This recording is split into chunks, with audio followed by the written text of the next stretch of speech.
So the first week we were opening the booking system, because I'd hired a bookings manager on the venue, and she messaged me 2 days before we opened, basically saying my grandma was there back home, so she would be back the week after we opened, and just didn't hear anything again. So I was stuck with this booking system, and I had a clue what it was.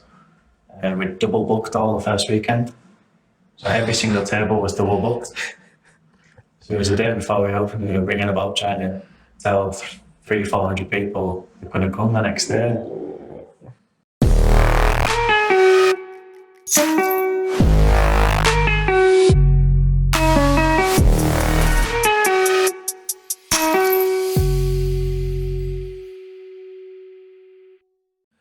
Hello. Welcome back to another episode of the podcast. So this is episode 15, believe it or not. So if you listen to all of the 14, thank you very much. You must be enjoying it. And this is probably my most requested guest. So I must have requested him to be on the podcast about 50 times. And I had to kidnap him from his restaurant and get him here. But he's on a tight schedule. So everyone, welcome Jaic Miller. Yeah, right, guys. So to be here, family. He's a bit shy, so it'd be nice of him in the comment section, even though nobody ever comments. So I've prepped him. He knows the kind of flow of things. And the first thing that we're going to do is, Jaic, you need to introduce yourself to the viewers and how you'd like to introduce yourself. Yeah. All right, guys. I'm Jaic, and I own a restaurant within Carlo. Okay, so get to know Jaic, and then the way we start things, as always, is 3 facts about yourself. I haven't given him much time to prep. He was panicking a bit before. I did try and give him a few. So let's listen to what your 3 facts actually are then now. I would probably say I am 22 years old and own a restaurant, which is probably a little bit young to most people. And I played football for 8 years at a decent level.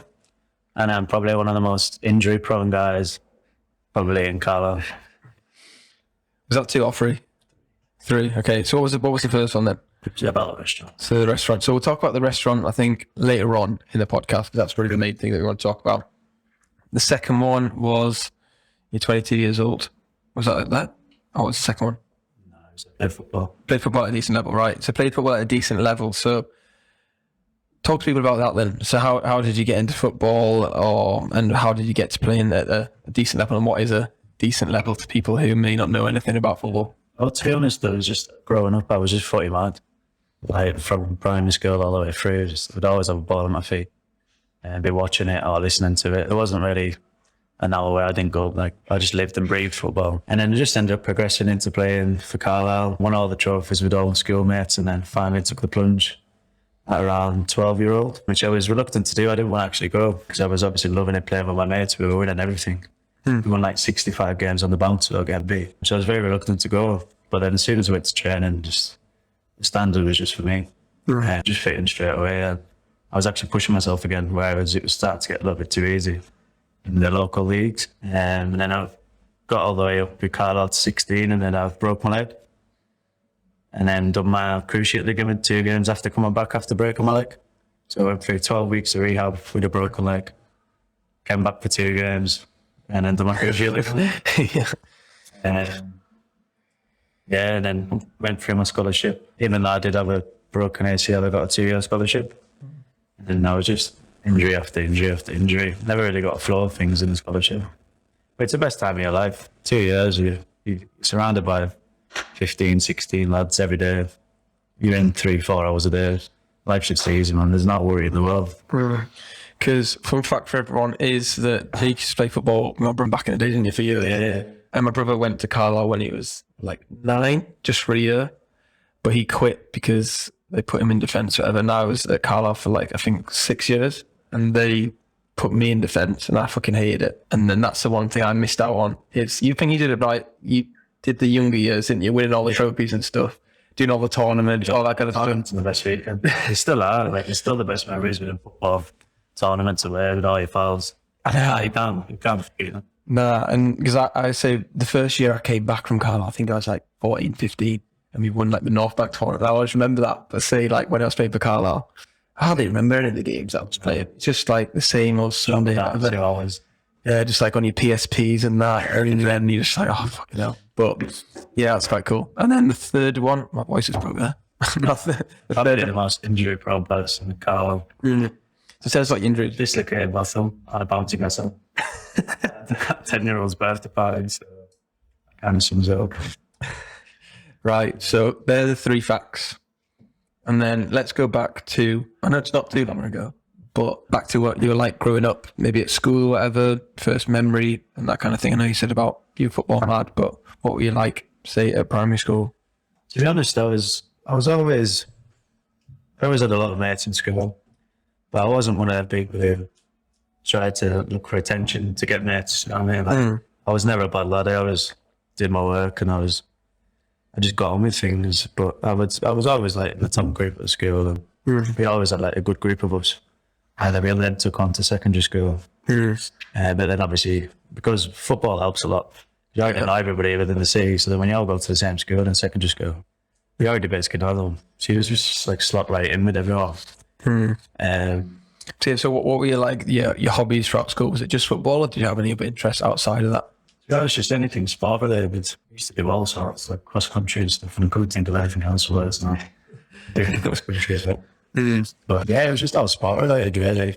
And then you obviously get to the stage where going out with your mates every night, getting up to stuff. Yeah, so you said you're obviously like quite popular at school and you had lots of friends. So it was all you pretty much did then was go out, play footy, sports, all that kind of thing. How did you find it like academically? To be honest, I was always like a naturally clever guy. I didn't struggle too much. And I was always in the top sets. Yeah. The only problem with me is I would never revise.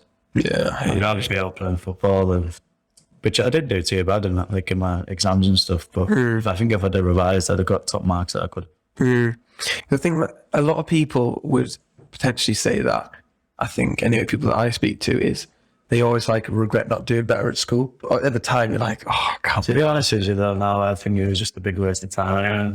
But you don't. This may probably to be all and end all. But realistically, once you leave school, Nah, that's what I mean. Like, I think it's just the way the school system and the education system is, though, isn't it? Just drill it into you that the GCSE is the end of your life. Like, if you don't do well in them, we'll get like the C in English or maths or science, you're going to fail at life, isn't it? Yeah. And then, so when you were at school then, and then obviously you were playing for Carl and stuff. So at 16, what was kind of like your mindset then? Because obviously you were going to get the scholarship. So were you just like, oh, I can't be asked for GCSEs, I'm going to play football? Or what was kind of like the transition between that ages? To be honest, because I've done 2 serious injuries within the year, I would miss quite a lot of lessons because you go up to the hospital for physio every Tuesday, Thursday, I think it was. So you'd miss 3 periods within that lesson. So it was kind of an excuse to blame for missing lessons. Yeah. But I passed all my GCSEs, so it didn't really hinder me. But then once I left and went into football, it was just, life was easy. Yeah. You think it is, you've got the troubles at the time, but it's all relative, isn't it? I think like lots of, well, I obviously don't know because I'm a lot older now, but say kids at that age, like the pressure and like the anxiety of these exams that the teachers put on the parents and stuff, in the grand scheme of things, it doesn't really matter, does it? Like, say if me or you were to apply for a job now, I don't think, well, maybe maths and English, but I don't think anyone would really care about your GCSEs with it. no, I've never looked at the education. Yeah, well, you're a prime example, isn't it? Yeah. So it's my experience. Work experience of everything, I think. I'm a willingness to, you can kind of tell if someone is capable. But no, I never looked at education. No. No, that's interesting. So then progressing into football then, what was it like, say, 16, 17, 18? I know you said it was easy, but maybe people at home might not know what like the ins and outs of the day of life would be of a footballer. So what was that like for you? Like can you remember the first day that you technically signed? Well, I missed the first week because obviously I was injured. But my mum had contacted the club saying she wanted to take us away to do one of my exams. Yeah. And it was on that week, the first week I started. It was the whole first week with all the new lads. And I remember going in, but because I was doing rehab, I was just mostly in the physio room. So I really got a chance to connect with a lot of them for the first couple of weeks anyway. And just at lunchtimes and stuff. But yeah, like you wake up, you go in. It's slightly different for me, but I was just in the gym, you do 2 hours work, you have some lunch, maybe do an hour outside in the afternoon, and you just get showered and go home. Yeah. I just got gym mad. Yeah. At that time in my life. Because obviously I was in rehab. I had in my head for some reason that bottom loads of weight. Yeah. So I was just going to the gym 3-4 times a day while running like 25 kilometers during my rehab as well. Oh. It was ridiculous. That's crazy. But so what else did you do? Because obviously I'd imagine it's like tactics and analysis of teams and stuff like that. So what? Especially going into their FA Cup games. You watch your previous performances, their previous performances. You would sit through and do all this analysis. And you would have your positional, so you'd have your 3 midfielders guys, where you would have your defenders. And they would just basically just tell you where to be when. Try and stick to that game plan. It never stuck right. You get a big game. You never forget everything. But it's just trying to like, pick out key members of the team. Yeah. And stuff like that. The thing, say like when you obviously watch the Premier League on TV and all the analysis and stuff, and you think, oh fucking hell, yeah, that's cool. But even I suppose on like a lot lower level, but say when like your manager for the local team or whatever is saying that, oh, you need to watch this play, you need to do this, you need to do that. When you're on the pitch, you just like instinct, isn't it? I need anything that they've said, you completely forget, and you just got shouted at from the sideline. So how did it progress then from when you first started to like midway during the 2 years? Was it? With your first year, you've got first and second years. Yeah. We're both doing scholarships. So once you get to the first and the summer, the second year's leave, well, they decided to get a contract to that. Yeah. And then obviously you're the older girl then, which obviously always goes back to because you're the big boys and you're the older one compared to the younger ones first one in. But it wasn't much different to it. They had new managers, which was good and bad. Yeah, what's that like then? Because everyone always says like, oh yeah, obviously whoever signs you on, the manager likes you, and then if you get a new manager, do you have to like prove yourself more? Do you try a bit harder, or? Well, it's like I do there because previous managers saying, oh, he's one of your best players, need to live up to that expectation, and then they could easily come in and just drop you, and then because it's all about opinions. The games are always about So you could be playing in week in week out for one manager, and then people might not like you. So you're not there for 3 months. Yeah. But he's lucky with us because different type of level. But my mates that got into like the first team ranks, that's what they've. Yeah. Because for you then, how many players got signed onto the scholarship then from your age group? What, to progress into professional or just scholarship? Well, maybe scholarship then professional. We'll talk about it. So in scholarships, it was only me and one other local lad. Yeah. Got signed on. Like the rest are from Newcastle and Manchester. Yeah. All these places. That's the thing that like, say when I was growing up, there was always the 2 best players, and obviously you have to have the team around them, don't you? Yeah. So like, even though it's every kid's dream to become a footballer, isn't it? Like you and the other lad would have been like the best 2 players, so then they'd have to have the 9 plus the subs and that to build the team around it. And it's sad but true, isn't it, for them? Because like not everyone can make it, and not everyone does make it. It's funny how only 2 got signed on. Just do scholarship there. 2 from Carlo, they make out of here, and then they'll be 16 team. Yeah, but the rest were just people who didn't get signed from Newcastle or Manchester. Yeah. We just pick up Dragons. So when you got into the second year then, what were you kind of thinking there? Were you confident of getting signed on, or was it more just like injuries, or what was To it? be honest, I'd kind of given up on about the second year. Yeah. Why? But I'm just sick of being injured. And that was one thing after the other. And then when you're out for 2 years at that level, and you're not getting the development everyone else is every day, although you do kind of fall behind. But yeah, like I'd already given up miles before, and I was using it for a good time. Yeah. You're surrounded by good lads every day, new digs every night. Yeah. And we used to just go away on weekends and stuff. It was at a time where you find drink, you find girls, and Yeah. you kind of drift away. So what do you reckon, like, can you remember what maybe the switching mindset was from thinking, oh yeah, I'm going to make it to, oh, to be fair, I can't be asked for this anymore. Well, not can't be asked, but like, oh, this isn't going to be for me, that kind of thing. It was after the first cruise ship, Yeah, so it took me 12 months to come back. And I should have gone into the first couple of training sessions and just not feeling up to par compared to everyone else. Because it's completely different if you're doing your own little training drills on the side. But like, it all just came with confidence. Because I used to be like the biggest confident player on the pitch. And then obviously if you're out for 2 years, you go back in, you're kind of worrying about going to tackles, everything's just not going to affect from that. So I never really got into it properly when I was at Carlisle within the 2 years.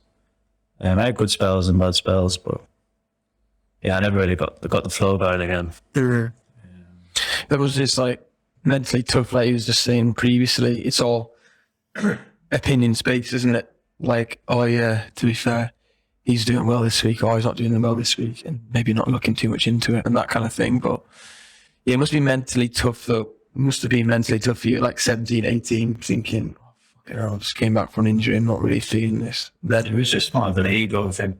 Yeah. Because I always used to think I was the best player on the pitch. Yeah. And then to go back into it and not be, it was hard. I think it was just hard pill to swallow. Yeah. You got to have that mentality though as a footballer, haven't you? Like, I'm the best.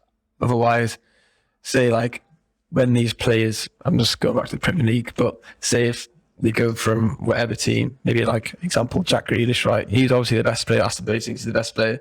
Then he goes to City and he probably thinks, oh yeah, I'm going to be the starting team all the time. I'm the fucking best player. And then you get knocked down a peg and you think, oh fucking hell, to be fair, I'm surrounded by all these quality players doing really, really well. And it does knock your ego. I remember seeing at the celebration parade for the Premier League and him saying, to be fair, it's been so much harder than I expected, you know what I mean? Yeah, but he's getting 500.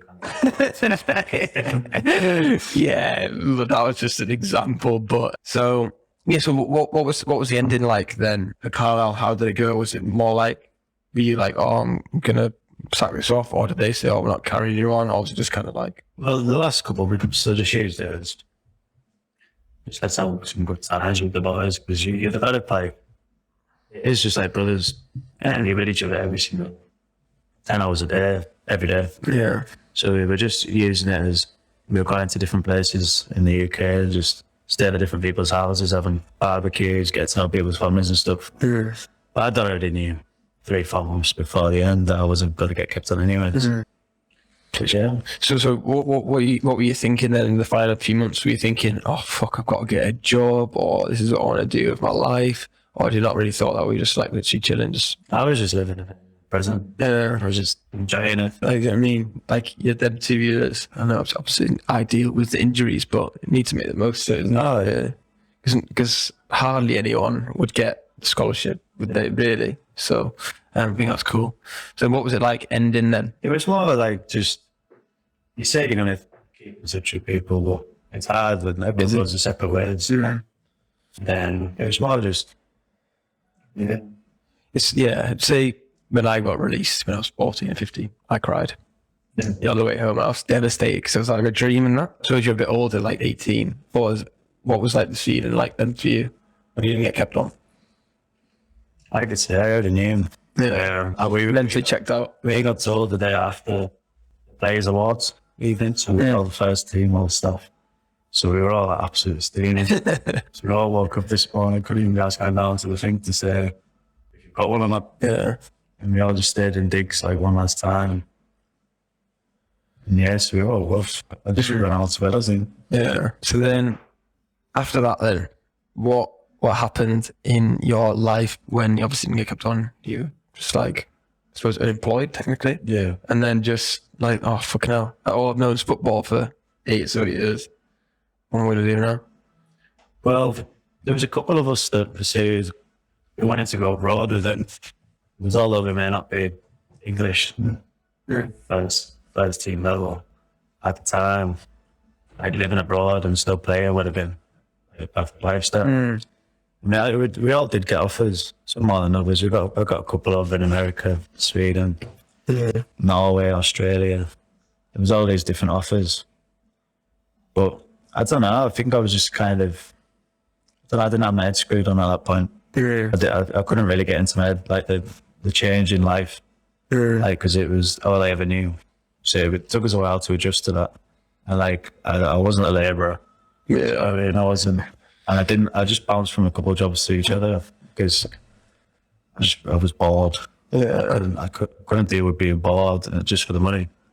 Well, so obviously you didn't have a job and any income per se. So what was like the moment that you thought, well, to be fair, I need to get a job? And like, what did you do? Because obviously, like, you wouldn't have known any different. But what would you have any like?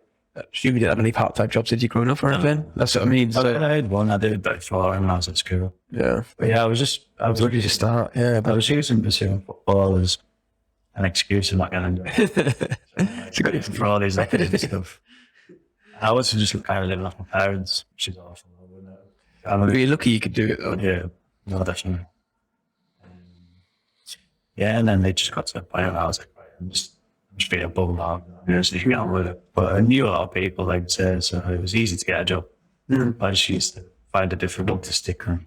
Like factory work, it's difficult for the factory work jobs. That was horrible. What was the first job you got then? I think I might have been Sainsbury's. Yeah. Supermarket. It was so boring. Was that like stacking shelves and shit? Like mundane tasks kind of thing. Yeah, I imagine that'd be difficult. It's just like working like you're a robot. Yeah, it's in the same thing over and over again. So which other jobs did you flip between? Because was it like maybe subconsciously were you just like trying jobs to think like, oh, I don't like this, I don't like this, I don't like this kind of thing? No. Versus elimination. So yeah, what kind of jobs did you flip between? So I had a factory job. What were you doing in the factory like? So it was called something called Gist. Yeah. And we used to go, so you get like a little gun. Like you had to go and pick different food products from different like areas within the factory. Yeah. It was horrible.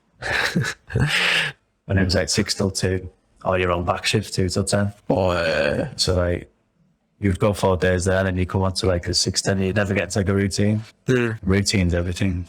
Yeah. If you're not stuck to a routine, right? You fucked. Yeah. What was stuff then? Just supermarkets, and then finally got into bar work. Okay, how did that come about then? It was the girlfriend I was with at the time. She was working in bars, and she got a job up at Rickety. Oh, yeah. I mean, And I remember just finding one day to see her. I think the manager was asking what I was doing with myself, and just I'm living it and beat from there, and getting a job there. I enjoyed it. It was obviously at the time like I was enjoying drinking as well. It was like Ken Park, so like you got to dress smart, you a bit of fun with all the guests. And then you obviously you're learning how to make nice drinks. So it kind of works well. And shit from bar junction, right?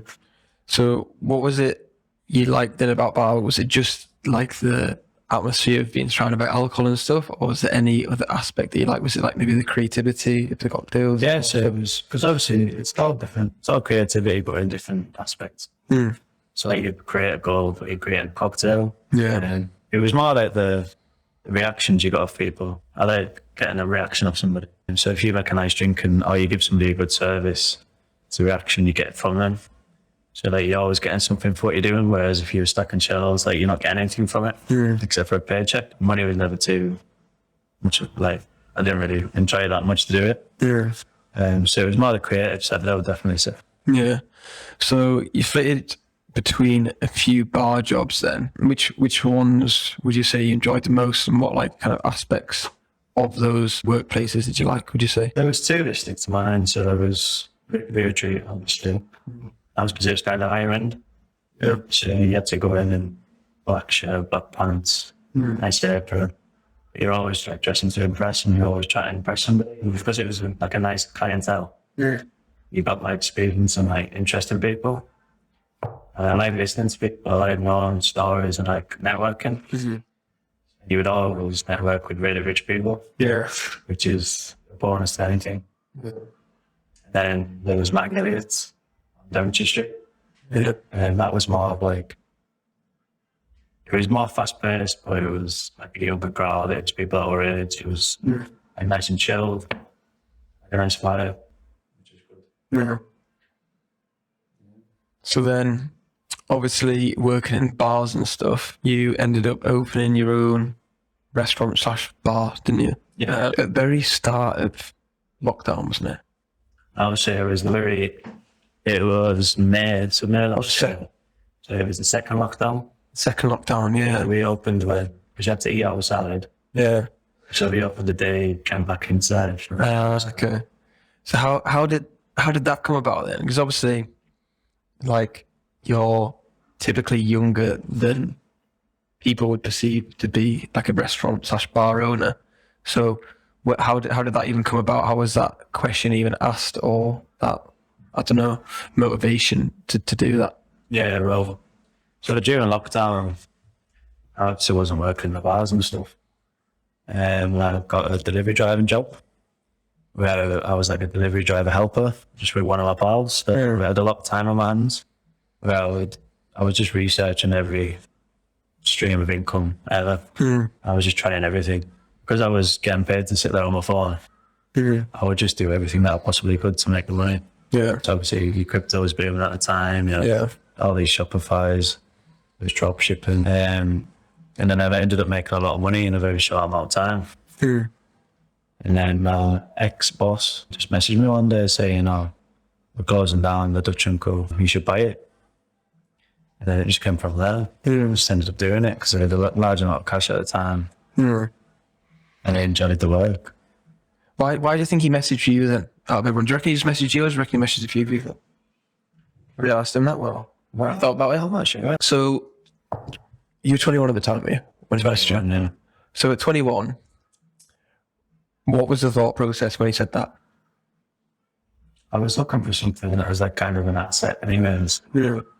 Yeah. For a couple of years since I started, I'd always had in the back of my mind I would want to do it. Yeah. Working. Why not? It's go for it. Well, what to lose, yeah. It's because I always had good ideas, but all of my previous bosses would never go for them because it's had too much money or... Were you too young? You didn't really know about what Basically, I had a lot on the mind doing the job. I think, I spoke about this on other podcasts, but I think ageism is a thing. I'll do it. Like, say when I first started out, I'd have been slightly old. Well, Bennett's obviously similar age, but say when I started the marketing, I'd have been 22, I think it is. And I did find that a lot of older business owners, if you can call it that, who were 40 or older plus, and they do think like, even if it's subconscious, it's not on purpose, it's like, what do you know? Like, what are you on about? That kind of thing. It's just like, what? You're coming to, like, say, you're coming to me for marketing help, advice, whatever. And then you kind of just being like, what do you know about this kind of thing? But it's just like, everyone can stay in their own lane, can't they? Like, everyone's got their own little expertise on knowledge that they've invested a lot of time, energy, and probably money into. So it doesn't matter what age you are, does it? Yeah. Like, if you offer a good quality product, service, experience, whatever, then who gives? Oh, yeah. Did you find any of that then when you first started? Yeah, quite a lot. Do you reckon it on purpose or, like I said, subconsciously? A lot of it's subconscious, yeah. But a lot of there's always an jealousy in there as well. Yeah. Some people start learning less than others, and some people might not have that idea. There's always a hint of jealousy in there, which comes with the preconception of age. But I think the jealousy isn't maybe like of what you're doing. I'm trying to think how the best way to explain it. It's not like of what it is or whatever. It's a jealousy of like you as a person thinking that they can't do it themselves. Yeah. That kind of thing. I think that's where it is like it's a majority subconscious. because they're thinking in their head, oh, fucking hell, I can do that. I wish I could do that. That kind of thing. And it comes across in whatever they say and do and that kind of thing. But it's sad but true, isn't it? Really, it's interesting how like you saw it as well. I'm getting a bit older now, so people are starting to respect me a bit more. Yeah. But I'm still trying to keep like this baby face, you see, trying to stay as young as possible. So when you said you were going to take it on, then what was the process like from there? Because I think it'd be interesting for people to hear as well, of like how you go about starting your own like restaurant bar, that kind of thing, from like the trying to buy it to to be honest, I didn't. I thought it would be easier. That's the naivety. I mean, a 21-year-old, I've been there multiple times. Yeah, I would be like this. That's where the ageism is, right? Naivety. You just don't think of any consequences to it. It's like so many things you would never think of. I think it's good though when you're that age because you don't think of the consequences. You just go blinkers on, full speed ahead into anything. You think you're invincible, don't you? And it's like, there you are. We used to are. Oh, come on. Sorry, I interrupted. Carry on. Carry on. It did show my age when we first opened as well. I had all these good ideas. And I didn't kind of understand the hype it actually brought to the city. So the first week we were opening, the booking system, because I'd hired a booking manager on Lithuania. She messaged me 2 days before we opened and basically saying, and my grandma was there back home, so she would be back the week after we opened and just didn't hear anything again. So I was stuck with this booking system. Now I clear what it was. And we double booked all the first weekend. So every single table was double booked. It was the day before we opened, we were ringing about trying to tell 300-400 people they couldn't come the next day. So the first month, it was just things every single day that we never thought of. We had hired, there was the wrong team, and there was all these sort of things that I missed out, which we spent 6 months trying to regain a reputation from. And I think we got to a point where we have brought it back and we've got all the regulars and stuff like that. Yeah, I think it comes down to experience more than anything, doesn't it? Like you say, any business owner who's just taking something on wouldn't have a fucking clue what's the right or wrong thing to do. And you've literally been thrown in the deep end, haven't you? And been fucked over by your own team member after the first opening weekend. So what other kind of things went into opening it then? What was like the planning or like the purchasing of, I don't know, the interior and that kind of thing? What was going on with that? Here we go. We did most of it ourselves. I've got a lot of good mates, could chip in and help. Yeah, so we did the majority of it ourselves. It's like long hours, paint on walls, changing the wall because you didn't like after you painted it for 6 hours. There's all these things. I remember getting like 2 weeks in and thinking I don't like it. And have to start the whole thing. That's the thing though, isn't it? Like, say if you open a day, even though it's a bit of a nightmare, like people would just think it just looks like this or it just happens, isn't it? And they don't understand. Or maybe they do understand, but they don't know the amount of time, energy, effort, money that's gone into it to make it what it is today. I think that's what a lot of people think about businesses, don't they? They just think, oh yeah, but on business, it's all right for them, it's easy for them, whatever. But they don't see like you're working to stupid o'clock, like every day of the week and that. Especially in the first 6 months, we were averaging 110 hours a week minimum. And when you're not there, there's something on the floor all the time. But you're mentally there. So yeah, so after the opening weekend then, how did it kind of go from that nightmare and what did you learn? To be honest, I kind of shied away from it at the start. Not intentionally, just I would chuck myself on the bar and just make the drinks for the new. I could do that. I wasn't dealing with any complaints, can push the drinks out, it'd be nice. So at least the drinks will be there, even if you could. Which I kind of shied away from. And after a month, I was like, well, I need to really get on that from outside. If I don't do it yourself, basically. And then like I said, it took a couple of months to regain and saw a reputation on the scene, which also makes it a bit more rewarding as well now. When you see a lot of people saying, oh, the first weekend, it was shit, basically. But what an improvement. So it's a lot more rewarding that way. I wish I could start with the experience of it now. Do that first weekend. That would be all right for everyone, wouldn't it? You learn from your mistakes. Yeah, I think as long as you learn from your mistakes, you don't make the same mistake twice, then you're fine. You're not an idiot. And you probably wouldn't be where you are today without the experiences that you've had, the mistakes you've made, and that kind of thing. So, from the stuff that you said, you'd like learn going to the front of house. How was it being, maybe not working in the business, but how was it being a business owner, like an actual business owner? I mean, it's quite well now. Always kind of, can't really say I was really bad sometimes. To anybody, including family, friends. Because even if you have one say, like a week or week, you're always going to say, boom, you just, you don't really, especially around your staff, because you're up to 50, so 100 hours a week. But you're still the boss. So I mean, it is quite a lot of feeling, but I wouldn't have it any other way. Now, I don't think I could ever work for anybody again. No. Because I think, say for me, when I first became a business owner, self-employed, had my own business, I had a business partner at the time. So I'm really glad that we did it together when we first started off. Because like you say, it's less lonely because nobody else can relate to what situation you're in. Like, yeah, like whatever situation you're in right now, I can't relate. I can maybe understand it, but I can't relate to what's going on and like the stresses and the pressures and that.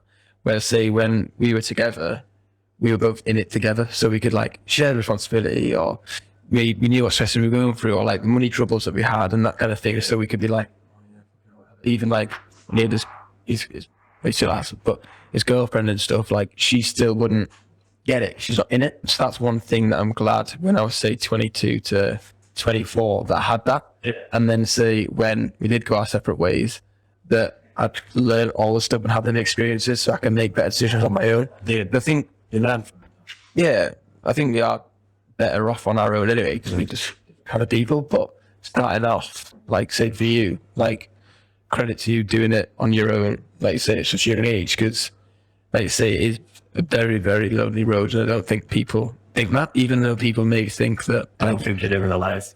Yeah, all the time. Like they think, oh yeah, fucking hell, yeah, it must be all right for him, just doing whatever. But they don't see like the behind the scenes, the stresses, the pressures, and you're like, fucking hell. Like say, if you had a bad week, Especially when you've got quite a big staff team after as well. They can let you down up a lot as well. really, And you're in the shit. yeah, And but you've always got to craft them as well. But I care too much. yeah, I know that got to, it's about the business, but I care too much. Especially with staff members. that's so like you say, with your staff, you've got to care of, and you they're the ones who, yeah. How, a question that I said in the last podcast, but how did you find it, say, when like you first started your business and say like you then realised that your team members don't actually care as much as you do? Yeah. How did you find like, say, I don't know the best way to put it, but I think you understand. So say like you employed your team, whatever, and then you're in the mindset that they're going to do exactly what you want at your level and stuff, but then the realisation that they're never going to be on the same, not the same level, but you know what I mean, but the same kind of motivation or drive. Is that when did you kind of realise that, or when did you kind of obviously I was lucky though. I did have 2 or 3 very good members at the start. yeah, But always cared. Probably not fully as well as me as it's mine, but you never can't, you can't expect them to come, yeah. I'm better, but yeah, it is bit, isn't it? Yeah. Like, especially when you see somebody doing something on purpose. Yeah. Like, it's but I've been there, so you just got to try and put yourself in shoes. Just there for the paycheck and There for the money. yeah. There it's after. I think it's a big trust thing, isn't it? Yeah. Finding people that you can trust and rely on to do the job consistently. It's like they don't have to lead 10 out of 10 every day, do they? But if they can do a job 7 out of 10 all the time, you sound that, you can't rely on it. Because like you say, people can let you down at the proper part and they don't give a fuck, do they? Especially in such a people-based industry as well, Yeah. where you're constantly unsure Yeah. and there doesn't need to be that crap. It's hard to trust them. Yeah. And that's where it goes back to loneliness, isn't it? Really? Yeah. It's like, who can you trust? Can I trust them? Are they gonna fuck me up? Oh, yeah, my areas as well, I was double thinking. Yeah. So that's what I started to try and do recently, and it's just trying to take a bit of a step back. And I was fine as well. Yeah. I just got to step back towards it. I mean, would you say the football, go back to the football slightly, I was thinking you're the best player on the pitch forever. And that's gone into business being like, I'm going to be the best, or I'm the best in like restaurant or bar, or you're always striving to be the best. And you say that kind of mentality is like shifted and kind of useful in that situation, or you utilised it. It's part of like an addictive personality. Because I was like obsessed with football. Yeah. It's kind of similar now, but it's kind of more addicted to stress now, I think. Yeah. It is. And I settle alone and relax. Yeah. Because there's always something I'm like, oh, I can be doing that in New York. Yeah. I can be doing that rota. There's always something. And if I'm not doing anything, it doesn't feel right. Yeah. Get like ash dated. Yeah. Because we were in the last podcast with Steve, and he was saying like business owners, you're addicted to being a business owner. Because like say, we're going to do more and more and more, the next thing. But the show was you wasting time if not doing Yeah. it'll always be a good decision, but I'm like, oh, I'm trying to stop. It's always a list. And that's where I think it's important to have some like downtime, isn't it? And just some time away to do a hobby or something that you can just chill out and relax. So say for me, the one thing apart from going to the gym, but I think I'll just do it anyway, but I just like watching football. Either go to the football Everton match or just like watching football on the TV because I can just like mentally check out and just focus on that for like say the 90 minutes and it just like chills me out. So what do you do to chill out at the moment? Or what video? That's not like, because you're very tired all the time. I've got 3 stages of really smashing the gym. Stuff like getting into books. I like to keep a routine, but with the profession I'm in, it's very hard to keep that routine. Yeah. It's there like 3 quarters in the week, so you can't get just one if you're in there 2 4, it's just not realistic. Burn out. Yeah, but yeah, just try and get away. Read books and try and better myself. Really. Started reading the you see, I can't read books. I just can't concentrate. I have audiobooks though. Yeah, both like podcasts. Never also doing YouTube podcast or a book. Just try to better yourself. Yeah, because I think I say it to loads of people, but say go to the gym, exercise, don't you? To make you more toned or whatever, to exercise. But when say you finish school or uni or whatever, people get a job and they forget to exercise the brain. Yeah, and that's when people like stand still. So I think it's important, like say, listen to podcasts or read books or listen to audiobooks, whatever, to exercise your brain muscles, if you can say that, to help you progress and move forward. Otherwise, you will just stand still. So listening to other people's opinions, experiences, all that kind of shit. I think it's important. It's a networking as well. Yeah, It's hard up here. It's fucking loads about. That's why I try and go away. Just little seminars. Like I try and meet people because you're in a dead end in Carlisle. Like it's bad in the times 20 years. You never know what conversation change your life. It's mentality more than anything, I think, up here, isn't it? Which is just different to other places.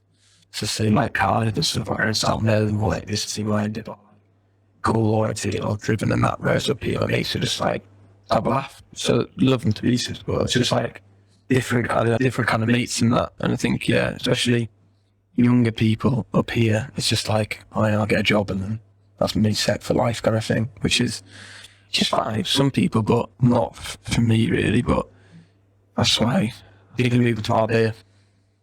Yeah, because I went to see my mate like last week, whatever, a couple of weeks ago. He's got an apartment out there, so I'm going to go for a month, end of July. See if I like it and then see if I can move over there. But I don't know about Spanish residency and stuff. It's really convenient because I love Dubai, but I think it's just too far for like clients and stuff. Like 2 hours, 2 hours, yeah, 2.5 hours. Shouts to cheap. Yeah, 60 quid the return once the other day. Cheap as fuck. Not expensive. Well, it's more expensive to be on his train up here. And it's got a lot quicker. Took you, 7 hours to get up here today? This train was cancelled. It was like Blackpool and it'll do it 7:04 in the morning, got here at like 11. Yeah, so what's kind of like the plans then moving forward for the restaurant and Medusa and stuff? Do you want to share any of the stuff that we spoke about, or is it just, do you want to talk about the car stuff? there's a couple of opportunities. Yeah. But like I say, it's nothing confirmed, so I wouldn't want to say to everybody. Yeah. But there's just some exciting opportunities. Yeah. What's next for Medusa in Carlisle? Medusa in Carlisle, you get a new like shot today. It's you just keep leveling up every time you close to every quarter. We're always leveling up, always decorating. And I'm lucky to have a really good team now. We just bounce off each other with ideas.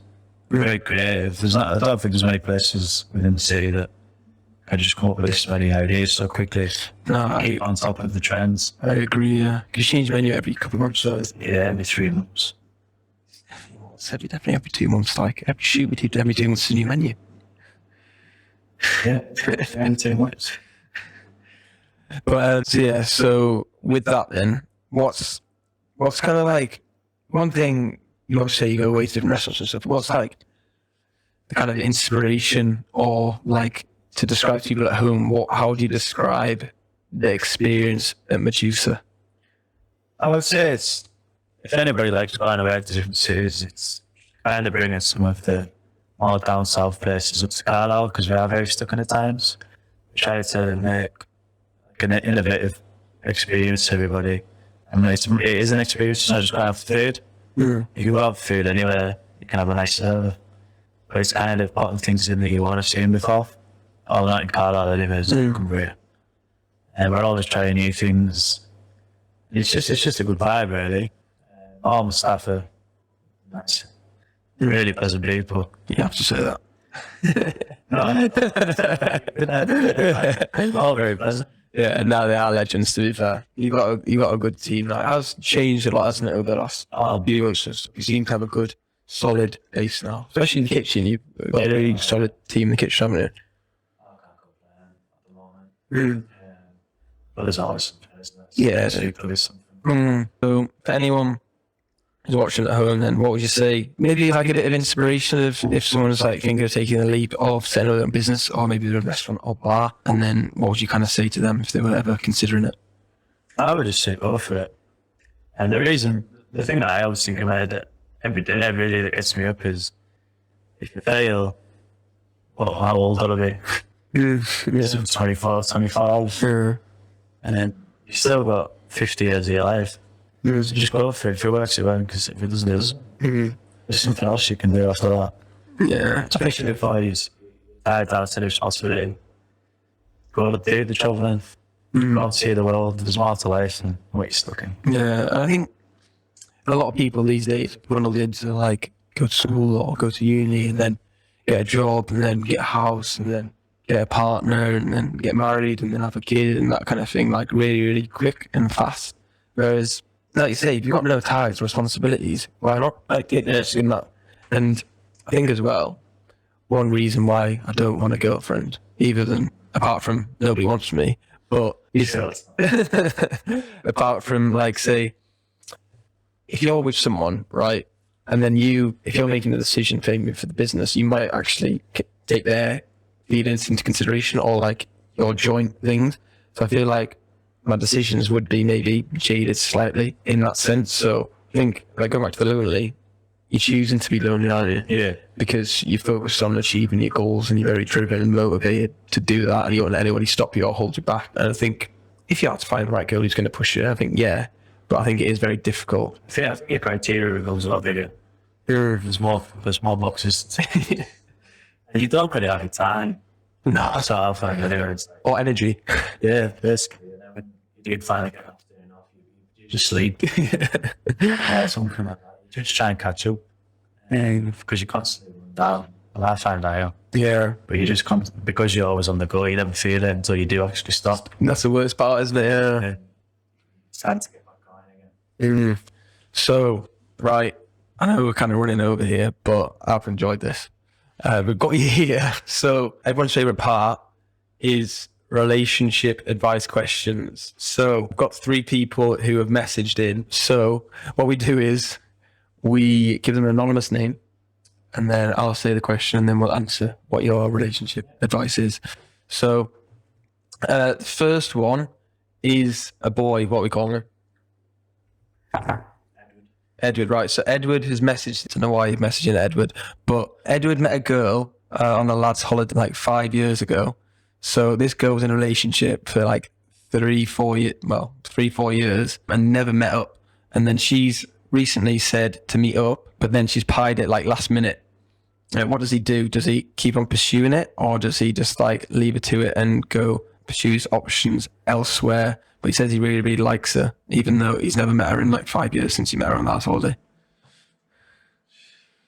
Let that ship stay on. You reckon? Yeah.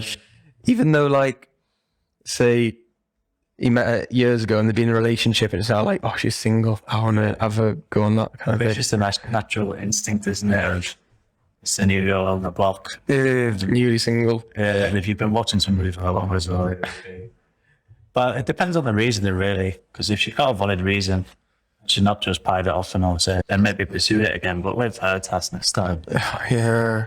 And I suppose she might have a better option. So maybe Edward, yeah, let that ship sail and then wait for it to come crawling back. Or hope she comes crawling back. That's bloody efficiency, isn't it? Very efficiency. Right, so we've got another lad messaging. What are we calling him? Really? Yoni. So Yoni behind the camera has messaged in. Let's hope his girlfriend does not watch this. So Yoni's messaged in and said that a girl he went on a date with seemed really, really nice on the date. They had a really good time. They went their separate ways, but now she seems really, really keen and persistent. She's double and triple messaging him and won't leave him alone even when he's at work. He thinks she's a bit of a psycho, but he doesn't know like how to end it and not hurt her feelings. What does Yoni do? I think you just got to be straight up. Yeah, well, you should just tell her how it is. She'll let her through it first, but she'll get there. At least she'll not leave them wrong with any intention. So would Yoni send her a message, a voice note, radio up, or I think It depends what you've been through, really. See, it's just the first day. First date, apparently. First day. You just mute the notifications, send the message, and then that's it. So you got about 10 messages in a row. So you reckon he just go Straight up, because his life comes in quickly. So there's no point wasting yours on hers time. Yeah. Okay, right. So Yoni, you need to just tell her how it is, and then ghost her after if she messages. So hopefully, Snow, you're not watching this. Otherwise, she'll be happy. So right, final one. A girl is messaging now. What should we call her? Emma. So Emma has messaged in. So Emma said that she's been with a boyfriend like 2 years now. We've heard similar ones like this before.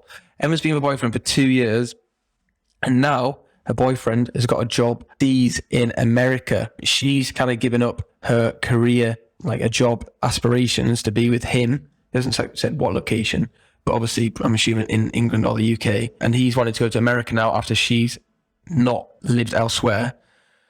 He's fucking off to America, basically. What should she do? Should she hang on to this, even though she's given up her own life for him? Or she should just like pay off? I think that's quite selfish from the lad, though. Yeah. To go away, even though I think she's subconsciously maybe being like, oh, I don't want to move away because I want to be with him. And then he's probably like pressured her, maybe subconsciously. And now he's got a better offer in America. He's going to fuck off and leave her. But it was like we were saying before earlier on in the podcast, it's you've got to achieve your own goals. So I don't think it's more of a selfish opinion. I think he's got a goal and he's achieving it. Yeah. And maybe if they've been together a long time, it's more of just the love for each other. He thinks she'll just go with it, which might be more of a naive option, and maybe he's not taking her feelings into consideration. I think, it's like, if it's the right person, it's going to be the right person, isn't it? Yeah. Whereas if it's not, then it's just your time to part ways, isn't it? So it's got to think, It's come out. is this the one or is it not? Yeah. And just think logically, and then you can see what happens. So what we're saying to Emma then, final decision. What's she going to do? I would say just listen to yourself. Listen to your heart. Don't listen to your head, listen to your heart. Yeah, I think you should just weigh up the options. See what goals you want of your own. Do you want to go traveling with yourself? What do you want to do? What career do you want to pursue? Or do you want to always live by your boyfriend? You heard it from the main man himself. Right. So we're going to wrap this up now because we've gone on for too long, and Jake's going to shout at me after this for going on for over. He said he wanted to do half an hour. We've been on for 55 minutes. So you don't want to be the shortest podcast ever. I think that's about 53 minutes, so at least we're longer than that. So, right. Shout outs to whoever you want, yourself or the rest of it, or where to follow you and where to go down. Shout out to Medusa Carlisle on Instagram. It's a banging page, to be fair. It won't be disappointing. Yeah, some good pics and bits on there. Like, Yeah.